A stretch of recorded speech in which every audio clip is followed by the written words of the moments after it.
Si je vous parlais d'un téléphone qui quand même est pas trop mal pour du gaming. Alors, du gaming et en plus de ça, pas excessivement cher et surtout à l'heure d'aujourd'hui. À l'heure où je vous parle, c'est un téléphone qui est aux alentours de 600-700 euros. Et je le trouve quand même relativement correct pour ceux qui veulent un petit téléphone quand même relativement sympa, mais quand même qui a quelques points négatifs et de très gros points positifs aussi par la suite qu'on va voir dans cette vidéo directement. Et pour quelle utilisation est-il fait? Ben, comme vous l'auriez compris, et ben, avant qu'on commence cette vidéo, n'hésitez pas à mettre un petit pouce bleu pour ceux qui le souhaitent et à vous abonner si ce n'est pas déjà fait. Mais un truc important, c'est de la marque Red Magic 9 Pro. C'est un smartphone qui ne manque pas d'air parce que vous allez voir très clairement que c'est une puissance qui est quand même relativement intéressante avec une interface gaming ultra complète, une prise en main idéale pour jouer et surtout un écran bien calibré et très lumineux. Une expérience audio globale très bonne, une connectivité qui est aussi à l'épreuve et surtout une grosse batterie, une recharge plutôt rapide, et un prix très attractif et une charge et une coque de protection offerte. En général, hein, c'est le cas, mais on a quand même quelques petits bémols aussi parce qu'il y a quand même de grosses puissances à l'intérieur. On a quand même beaucoup de choses, un très bon processeur, une très belle RAM, un bon stockage. Donc ça c'est génial. On achète 12 Go de RAM, on va jusqu'à 16 Go de RAM, on a 256 Go de stockage et 512 pour ceux qui souhaitent être un peu plus gourmands. Et pour le prix, c'est assez génial aussi parce qu'on est dans l'entour de 650 euros actuellement à l'heure où je vous parle. Bien sûr, ça peut s'élever à 760, 750 euros en fonction de la version que vous souhaitiez avoir. Et je vous parle de ça, c'est un téléphone qui montait pas plus haut que 899 euros. Par rapport à leur marché où on peut voir des téléphones qui coûtent plus de 1000 euros et eux, ils sont un peu plus multitâches et un petit peu moins dans le côté photo et vidéo. Et encore une fois, parce que là, c'est plus sur le côté, vous l'avez compris, gaming et surtout qui est quand même vraiment abordable. On a quand même une puce, on a un processeur qui est aussi disponible, qui est quand même très bon. C'est le Snapdragon 8 Gen 3 de Qualcomm qui est génial. En vrai de vrai, ben en fait, c'est la plus importante partie dans un test de smartphone gaming. Et ben les performances, elles sont réellement au rendez-vous. Et bien d'ailleurs, avec les petits tests que j'ai pu voir et que j'ai pu faire mes propres recherches, et bien en vrai, même avec des benchmarks, ça rend plutôt bien. Vraiment, au niveau de l'évaluation, c'est énorme par rapport à d'autres smartphones qui sont à peu près de la même gamme. Et bien on a quelque chose de ultra correct.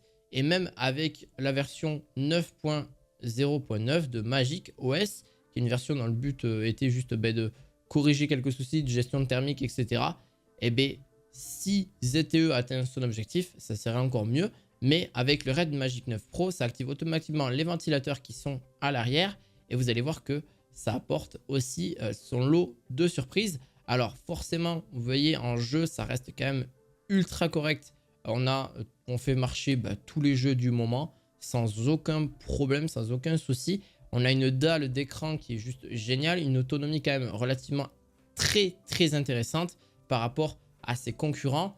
Et bien 6500 mAh, et bien, il en a quand même sous le capot. Et honnêtement, on va se le dire, qui est quand même plus intéressante avec son autonomie et qui a même 500 mAh de plus. La dissipation thermique n'est pas uniquement passive mais active grâce à l'intégration d'un petit ventilateur qui s'entend. Bon, c'est peut-être aussi un petit point négatif qu'on peut mettre, mais en soi, le téléphone, si vous l'utilisez à usage quotidien, photos, vidéos, réseaux sociaux, un peu d'appels, un peu de montage, un peu de jeux vidéo, et bien une bonne grosse journée sans problème, voire même et demi, sans souci. Si vous l'utilisez bien en moins que ça, il peut vous durer 2 jours sans aucun problème.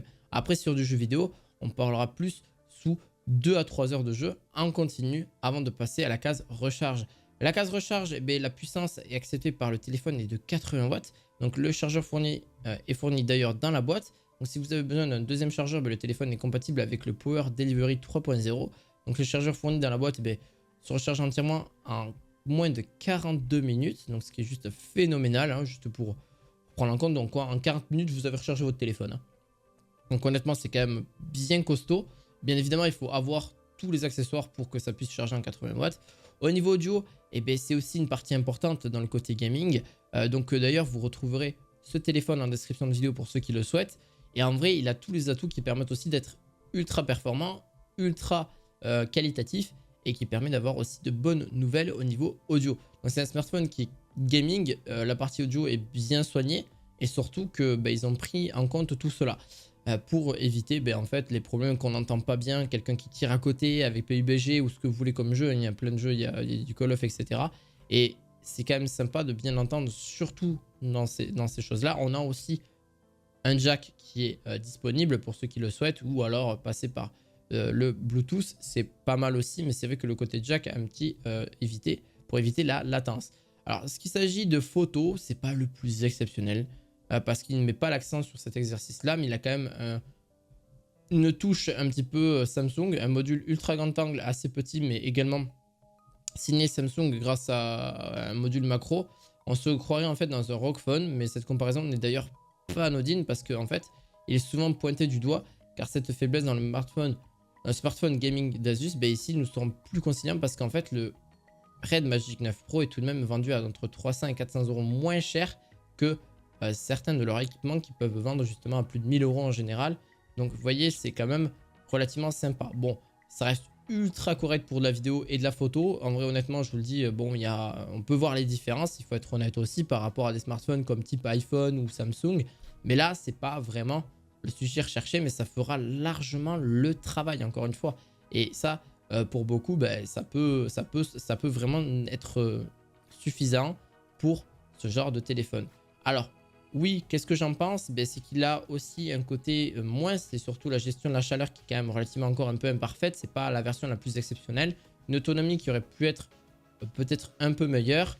Un module macro qui est inutile pour moi. Les selfies réalisés par le capteur sous l'écran sont un peu négligés. Une traduction de l'interface qui manque de soin, mais un manque d'informations sur certaines choses. Bon, en vrai, et surtout sur le côté un petit peu photo-vidéo, mais sinon rien de très extravagant.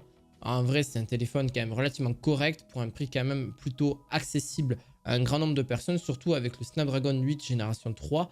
C'est un processeur généralement qui est pour des téléphones bien plus haut de gamme que celui-ci, mais il fera largement l'affaire.